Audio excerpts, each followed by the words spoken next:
Hi guys, ito yung start ng season 3. So, hindi niya alam to guys na kinukuhanan ko siya ng camera. Ganito yon. Actually, magpa-practice teacher na siya ngayon. October 18. So, kagabi, sinabi niya sa akin yun na magpa-practice teaching na siya. So, dinidma ko lang siya. So, ngayon, confirm talaga na papasok siya ngayon. Hindi niya alam to. Hindi niya alam. Kukulitin natin kung ano sistema. Paano mag-start? Naku! Boy, ano problema mo? Hindi ko alam paano mag-start. Oh my God! Ngayon ka mag-i-start? Good morning, everyone. I'm your Ano ba? teacher. Ano sa'yo ni teacher? Paano niya na analyze na ikaw yung Dahil sa report, ini-endorse dyan para mag-practice teaching? sa reporting. Tsaka pag Na isa-isa ba kayo nagre-report, nagre-recite, gano'n? gagawa ng essay. Eh yung mga klase mo, ano mga deliver ng ano, mga like English, diretso ba o May may English sila pero may mga putol-putol, gano'n? tapos may mga wrong grammar ng pagkakasabi. Ikaw? Diretso siya. Diretso. So, diretso ka. Kaya ikaw yung napipisil ng teacher mo na itulak dyan sa pagpa-practice teaching. Ganun ba? Tulak ay mag-test na. Ayan boy, ano na yan? Nasa pintuan ka na ng tagumpay. Kaya ano mo na yan?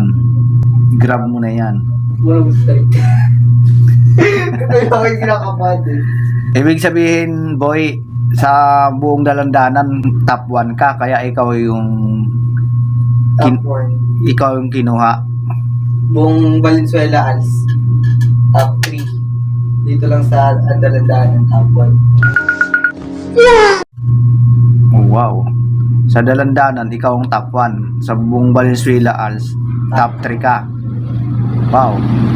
Galing. Magaling pa rin. Ayan guys. Nakausap natin ng saglit. So, good luck sa'yo. Good luck sa'yo boy at determination talaga ang ano mo, pananaw mo. Good morning, everyone. This is invitation for today. I'm introduce myself. I'm Roger Salvador Maceda. I'm from Puente Reales. I'm your teacher at ELE for this morning. So, about our lesson for today is about goal in business. So, what is business?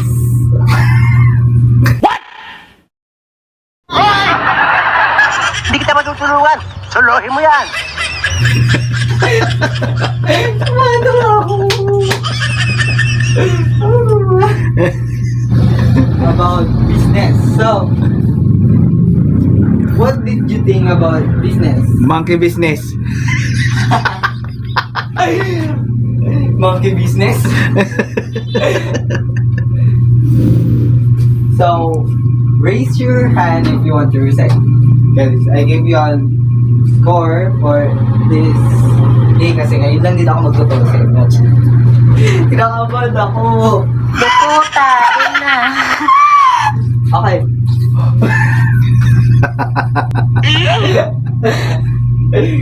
Okay, about the business. Raise your hand if you want to recite, if you know what is business.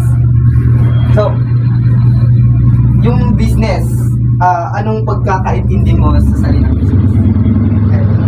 Ang business ay binubuo ng isa, tatlo, dalawa tao. Ginagawa nito upang sa pagtitinda o pag-iipon ng pera. So, kung yung pera mo ay hindi pa sapat para sa business mo, iipunin mo yan. Just earn and earn and earn money. So, walang sinong makakahad lang sa'yo kung business yung aatuparin mo for yourself and for your family. So, about your goal naman is to reach your goal. Second is you want to Siyempre, dala-dala mo yan. Bitbit mo yan. Second is you want to achieve your goal, but meron ka mga problem about family problem. So, yung goal mo na sinasabi mong goal sa sarili mo, sa'yo lang yun. So, walang imposible kung mangarap ka ng mataas na courses o mataas na mga trabaho, pero yung goal mo, kailangan mong lagyan ng steps. Just mag-steps ka. Kung yung teacher ka, ang kukunin mo, mag-steps ka. Kailangan mo mag-review, kailangan mo magbasa ng iba't ibang, ano ba? Kailangan kung gumawa kayo ng isang salita or things na nagbabagay sa goal mo. Kunyari, just like an stronger cup. So, paano ma-explain yung baso sa buhay mo na pinagdaanan mo na maging successful ka. So, yun yung steps. First steps is yung mga nagsasalita sa'yo na hindi kaya or hindi ka kayang paaralin ng magulang mo sa ganyang situation. So, yun yung situation. Halimbawa mo sa pinagdadaanan mo ngayon para may hugot ka. Sa sitwasyon na meron ka. Kasi ako, I have a lot of experience na maraming struggle, maraming pinagdaanan, pero I have a goal na kailan kong abutin para maiahon ko yung pamilya sa ano. So, this is me. I'm a stronger cup. This is me just like I'm a cup. Sometimes full and sometimes empty. Sinasabi ko dito na ako yung baso na minsan puno, minsan wala. So, ito yung time na minsan meron ako, minsan nakakain kami, minsan wala. So, this is ito yung pinagdaanan ko dati. Dahil ang kurto na to, it is was useful to other, but for me, I'm not useful. Kasi, nasasabi ko tong it was useful to other kasi gawa ko ng mga sitwasyon na makakayang i-handle yung mga problems, makaya kong i-handle yung mga anxiety, mga depression na kakaya kong i-handle. Pero sa sarili ko, hindi ko kayang i-manage or i-fix kaagad yung problem ko kasi lot of times na meron akong pinagdaanan ng mga struggle, ng mga depression, ng mga anxiety, but meron akong kinakapitan, meron akong mga kaibigan na tumutulong sa akin, meron akong mga kakilala na nagpapalakas ng loob ko. So, minsan, because sometimes I'm tired, sinasabi ko na minsan pagod ako pero hindi ko pinapakitang pagod ako. Kasi pag papakita natin pagod tayo, that parang lahat ng tao na nakikita kang pagod ay parang aayaw na muna sa'yo or next time na lang ganito, next time na lang natin i-fix ng mga problem or mga solusyon na kailangan nating gawin. So, minsan, I'm tired to understand people's negativity. So, yung sinasabi ko dito, napapagod ako sa mga na unawain at intindihin yung mga negativity ng mga ibang tao, yung mga pambabash, yung mga taong walang magawa sa buhay kundi siraan ka, ganun. Kasi lot of times na negativity sa province namin, we have a farm pero binenta yun ng father ko because sa mga that times, but never ever fix. Hindi ko solusyonan yung problema ng family ko. So, minsan sinasabi ko dito, I'm not like the other people if have real problem and have good decisions and give up. I'm the man, whoever it takes, I'm fine. It's just like a mug. I'm strong, even you pour me a heart or cold water, I'm never give up. I'm a shy but don't give me a move to make my emotions angry. Sinasabi ko dito na hindi ako yung taong tahimik. So, hindi ako yung taong mahihain ako. Sa totoong buhay, mahihain ako. Mahihain ako, pero kahit anong mangyari ay hindi ko papabayaan yung mga goal ko sa buhay. Ganun. Sinasabi ko dito na I'm the man, whatever it takes, I'm fine. Just like a mug, I'm strong. Ever you pour me a hat or cold water.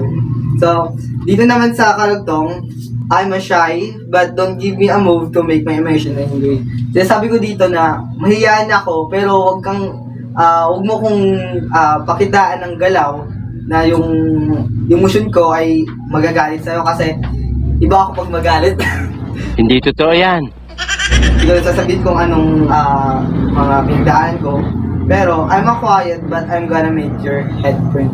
Tahimik lang ako pero gagawa ko ng paraan, gagawa ko ng mga way na para libangin ka pero sisirain ko talaga yung utak mo at hindi ka pipigilan hanggat hindi ko nababaw yung gusto ko.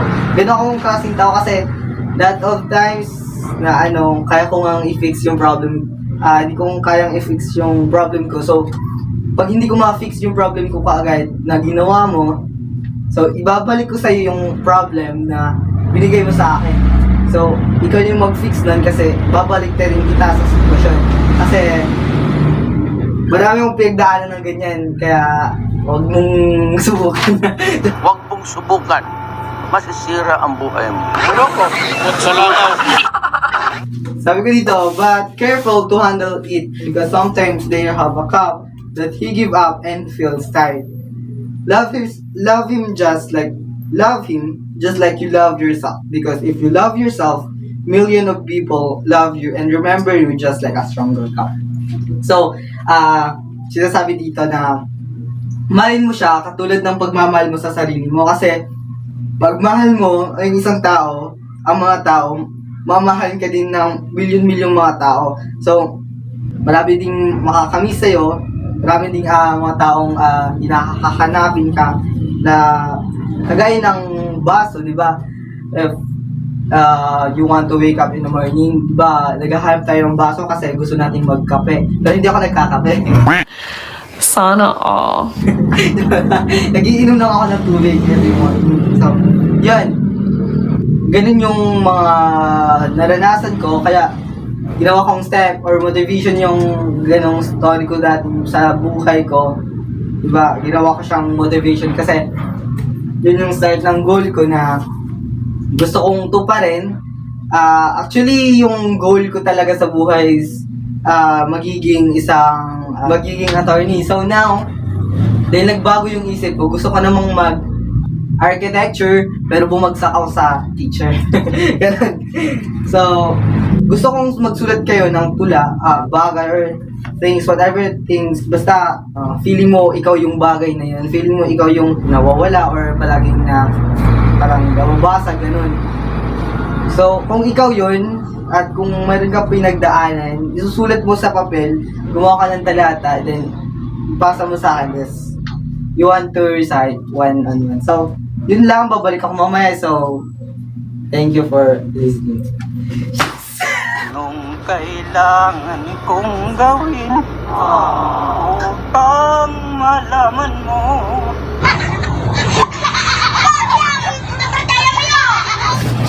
Ayan guys, abangan natin guys kung ano ang resulta sa pagiging practice teaching niya. Narinig nyo naman, ang pangarap pala niya ay maging isang lawyer. So, parang nagpalit siya ng course, nagbagong isip. So, practice teaching. O, abangan natin.